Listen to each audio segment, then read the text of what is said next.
Good morning. So, it has been a few days. And yes, I've been reading every day. But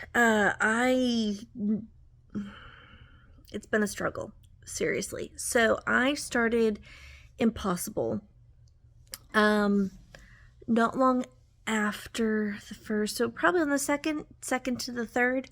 And I tried to read it.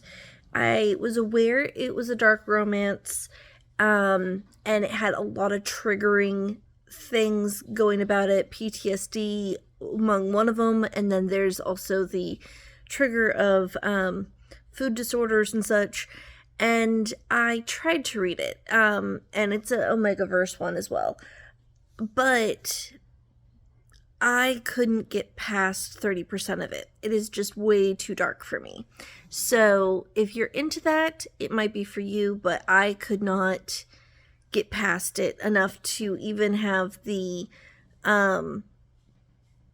girl who, or the woman who is, she's 19, but she just found out she was an Omega, and she has a eating disorder, and the way she imagines herself is just, it wasn't right for me to be in that frame. And then all the guys have issues as well because of something that happened in the past. I couldn't be in that mindset and read it. So I DNF'd it at 30%. I will not be getting back into that book, and I probably will not read the series because it's, I'm not sure if the first book was supposed to end on a cliffhanger, but for sure the next book following it, I believe, follows the same characters. So, then I picked up Not For Keeps, and this one had some issues too. It wasn't, neither of them were bad books, but this was another Omegaverse one that I had on my list for a while, and it is basically a setup of fall in love with your kidnappers, though she was in talks with one of the people who is part of the pack that kidnaps her for a long time. And yes, they have reasons for why they're doing this. The issue is that the reason that they actually kidnap her, or the lead pack alpha thinks that this is a good idea at the time, doesn't make sense. I understand their goal is to get back one of their pack members' sisters or siblings, who is an Omega as well and who was stolen, but his reasoning to kidnap her from her safe space, the lead female, not great. And I just there was no real triggers for this for me. It was more just I couldn't get behind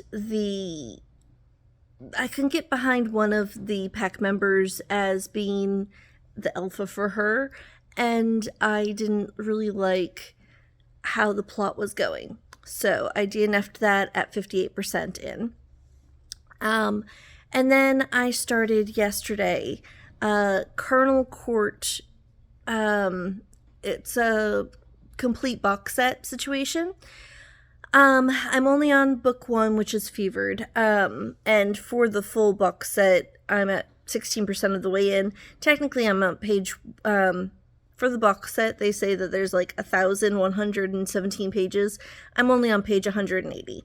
And there's like 10 more chapters left in this, and it's really interesting. I liked it, or I'm liking it so far. I'm hoping this will not be a DNF situation again. It's part of the Carnal Court series, and like I said, I'm liking it. It is about the real world, and I think it's set in supposedly our time period. And then there's also the Fae world, and they're aware of Faes and such, and or at least the two humans that are in this book are aware of Faes. I'm not sure if the whole world is or not, but I am intrigued about how this is going. Basically, there's a evil Fae woman who we don't know much about her other than that she's trying to kill the lead female, Carrie.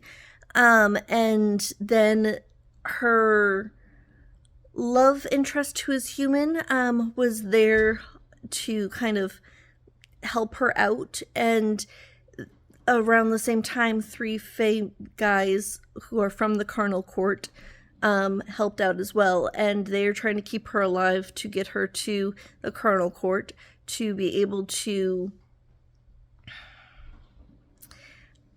hopefully get her away from the curse that the Fae woman put on her that is killing her. So yeah, I mean, I'm liking it so far. Hopefully it will go good.